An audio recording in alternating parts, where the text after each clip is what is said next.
Queenie Wu is a designer, cartographer, artist, and researcher. Her project, Collective Atlas, invites New Yorkers to map places in the city that matter to them, entirely from memory. These maps range from meticulous street grids to abstract gestures. In the context of public interest technology, it reframes mapping as a tool of justice and imagination, challenging extractive, data-driven models with intimate human-scale knowledge. Check out her work, links in the description box below.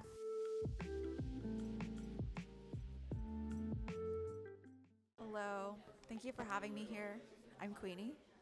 I am a creative cartographer, designer, and researcher, and today I'm sharing a demo of what I like to call Collective Atlas, and specifically the workshop and sketching portion. So what I'm mostly interested in is spatial memory, and I find it really interesting how often we rely on navigation tools like Google Maps, Apple Maps, to get from one place to another. But when we think about a place in the city that's really special to us, a lot of those memories are embodied. So how you get there, how you usually leave, maybe how that place has changed over time. And what I want to do is break away from the coordinate system. So thinking about a map is not just, these grids and these lines that are objective or, the ground truth, but what exists in our heads. And so as part of these workshops, I ask people to think of a place in the city that is really special to them.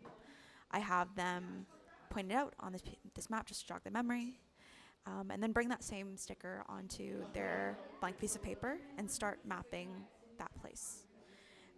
And what you'll see is like just a collage of all these different visualizations. You'll see how streets elongate or collapse depending on how potent these memories are. And what I love about this especially is starting to layer them with each other. And so one thing that I've started to prototype is how these maps can interact with each other. So I've printed some of these out on vellum paper and brought together a light box. You can see these are two maps of the same place. They're both of Washington Square Park.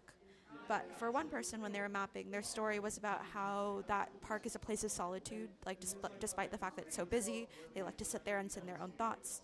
Versus someone else's experience is like, oh, I get interviewed by TikTokers all the time, and there's so many people that are constantly in your space. But they kind of draw that map similarly, but also very different.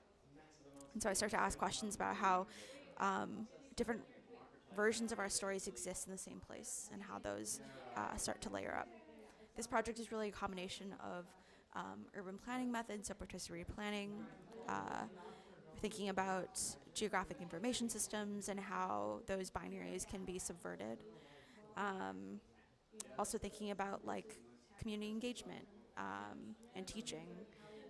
So it really is a combination of a lot of my interests, and I've been really excited to see this work develop. I've been doing these workshops all across the city for the last, I want to say, year and a half or so. So yeah, I'm starting to think about what the next steps are, and really excited to hear all the stories from everybody.